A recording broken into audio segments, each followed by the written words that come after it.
முஸ்லீம் ஸ்டைலில் மட்டன் பிரியாணி எப்படி பண்ணலான்னு பார்க்கலாமே. ஸோ மட்டன் வந்து நல்லா பெரிய துண்டாக கட் பண்ணிக்கோங்க. ஸோ நல்லா வாஷ் பண்ணி வச்சுக்கிறேன். இதில் வந்து இஞ்சி பூண்டு பேஸ்ட்டு 1 டேபிள் ஸ்பூன் போடுறேன்.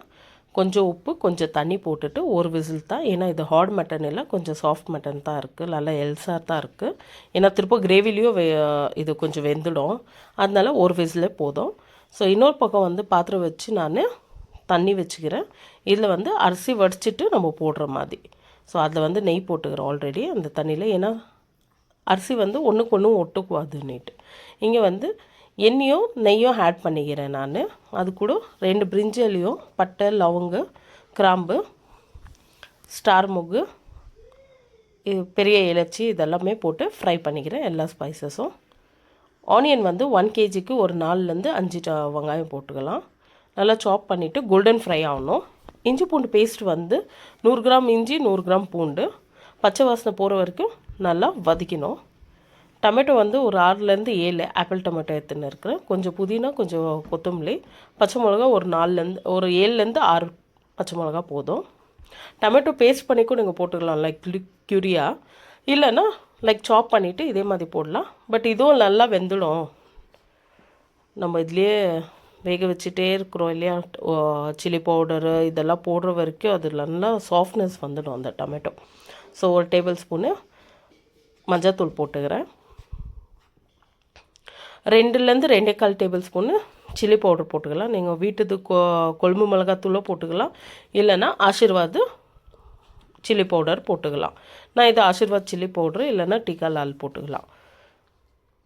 1/4 லிட்ரு தயிர் நல்லாவும் கலந்து விட்டுக்கலாம். ஸோ இப்படி தண்ணி கொதிக்குது.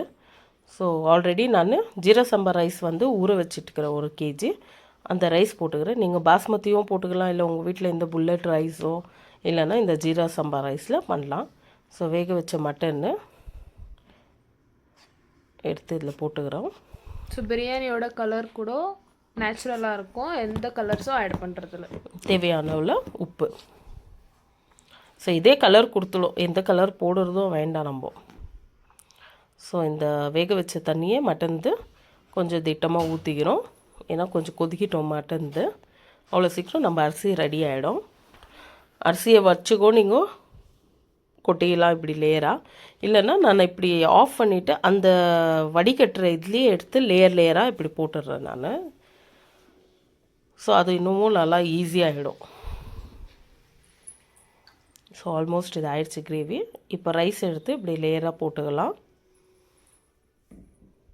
அரிசி போட்டுட்டு எந்த மாதிரியும் நம்ம கலந்து விடக்கூடாது அரிசி, இல்லைன்னா ஒடிஞ்சிடும் சாதம் எப்போவுமே. அவ்வளோதான். ஸோ எடுக்கும் போதும் அவ்வளோதான். நீங்கள் நிதானமாக மட்டன் கீழே இருக்கும், அந்த கிரேவியோட இது மசாலாவும் கீழே இருக்கும். ஸோ ரைஸ் மேலே எடுக்கும்போது கீழேருந்து ஒரு 2 பீஸ் இப்படி எடுக்கிற மாதிரியும் கொஞ்சம் மசாலா எடுத்து போடுற மாதிரி தான் இருக்கும் இந்த பிரியாணி. ஸோ இது தான் லெவல் மெஷர்மெண்ட்டு. ஆல்ரெடி 50% அதில் வெந்துட்டு இருக்கும். ஆல்ரெடி சூப் தண்ணின்னா இந்த வேகத்தை வச்ச தண்ணி மட்டன்து அது கொஞ்சம் ஊற்றுறேன் நான். வடித்து வச்ச தண்ணியும் நீங்கள் ஊற்றிக்கலாம். வேறு எந்த சுடு தண்ணியோ பச்சை தண்ணியும் ஆட் பண்ணுற மாதிரி தேவையே இல்லை.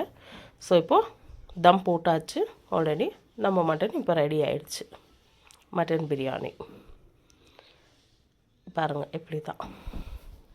ஸோ நல்லா உதுரா நல்லா வந்துடும்.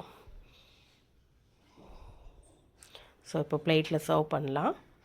ஏன்னா ரொம்ப கலந்து விட்டுட்டாலும் அந்த சாதம் ஒடிஞ்சிடும். அதனால தான் எப்போவுமே அவ்வளோதான் கடையிலையும் பிரியாணி எடுக்கிறதே இது தான் நேக்கு. ரைஸ் கொஞ்சம் போடுவாங்க, பிரியாணி பீஸ் ஒரு பக்கம், மசாலா கொஞ்சம் கேட்குறவங்களுக்கு போடுவாங்க. இது தான் இன்றைக்கோட பிரியாணி ரெசிபி.